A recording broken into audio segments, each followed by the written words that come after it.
Hey everybody, today we are going to take what we learned yesterday about analytical vector addition and kick it up a notch. Today we are going to work on multiplying vectors by scalar quantities and adding and subtracting vectors. So for those of you that have the paper packets of the worksheets that we're doing, this is the worksheet that we are working on. All right. So the first question says, vector A has a magnitude of 3.00 meters and a direction of 30 degrees, while vector B has a magnitude of 4.50 meters and a direction of 90 degrees. Calculate the following. Giving both magnitude and direction of the resultant vector, show your work in the space provided. So we are supposed to take A plus 3B.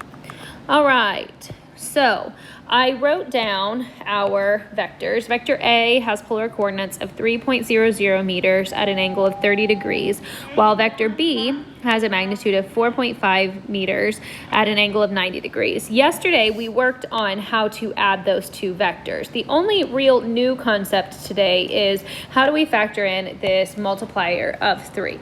All right, so yesterday we recognized that before we can start adding vectors, we must break them into their components. So vector A can be resolved into its y and its x components. All right, the x component can be found by taking 3.00 times the cosine of 30 degrees, and the y component can be found by taking 3.00 times the sine of 30 degrees. All right, when you plug those into your calculator, you should get that AX is roughly 2.6 and AY is 1.5. We must now do the same thing for vector B. We're going to resolve it into its x and y components.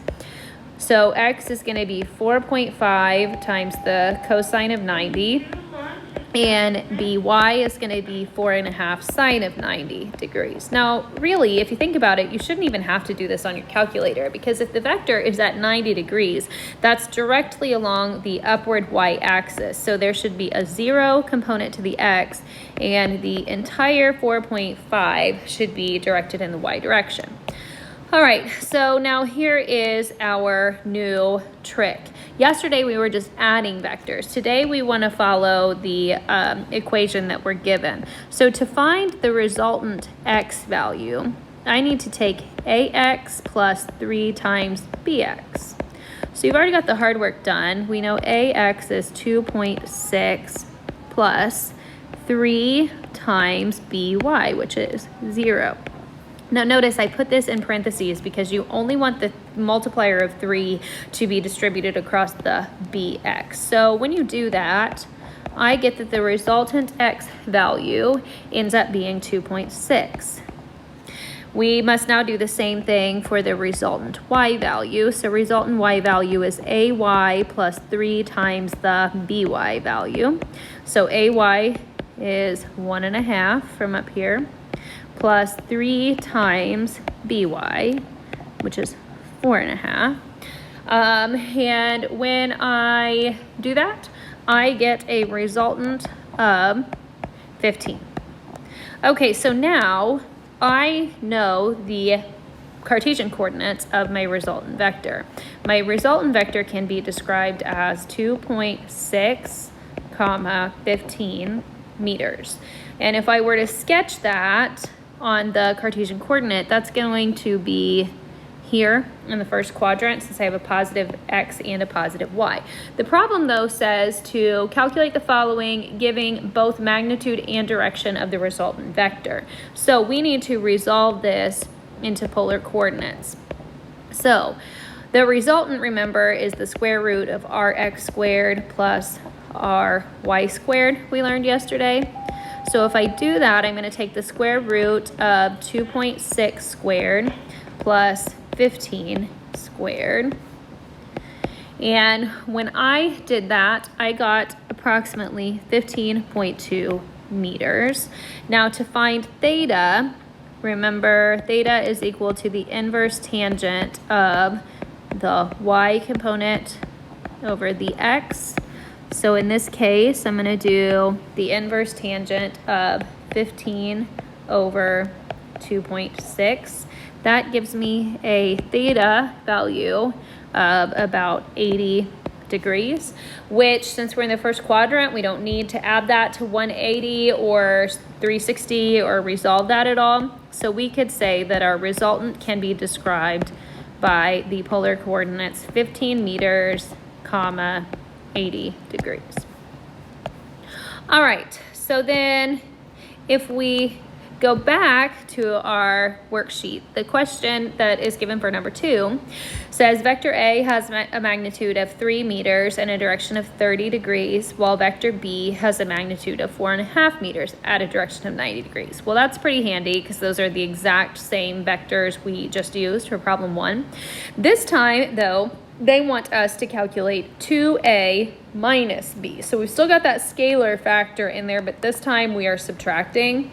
Don't let that throw you because we know how to do that. All right, so since the vectors are exactly the same as the last time, we already know what they are resolved into their components. So ax we found to be 2.6 and ay was 1.5. Then for vector B, if we go back and take a look, vector B is 0 for its x and 4.5 for its y. All right, and this time they want us to find 2x minus b. So we can do the exact same thing. The resultant's x value is going to be 2 times the ax minus the bx value. So that will be 2 times 2.6 minus 0, which will give us 5.2. Then for the resultant y value, we're going to take 2 times ay minus by. So the resultant y is 2 times 4.5. No, sorry, 1.5. I looked at the wrong one. 1.5 minus 4.5. So that's going to give us negative 1.5 as our resultant. Okay, so at that point, we know that our resultant can be described as having the coordinates 5.2, comma, negative 1.5. And if I were to sketch that, that means I have a positive x value, but a negative y. So I'm gonna be down here in quadrant 4. All right, if we resolve that into its polar coordinates, we're gonna take the square root of 5.2 squared plus negative 1.5 squared. I had, when I plugged that into my calculator, a value of 5.41 meters. For theta, I'm going to do the inverse tangent of negative 1.5 over 5.2, which is going to give me the angle negative 16. But you should never express theta as a negative. And if we look at our diagram, that must mean that theta were negative 16 degrees from the horizontal. So I need to add that to 360 because we're 16 degrees shy of the 360 mark. And that's going to give me a theta of 345 degrees, because yesterday we had discussed that all angles in polar coordinates should be expressed between 0 and 360. So this new resultant value could best be described as 4.51 meters at an angle 344 degrees.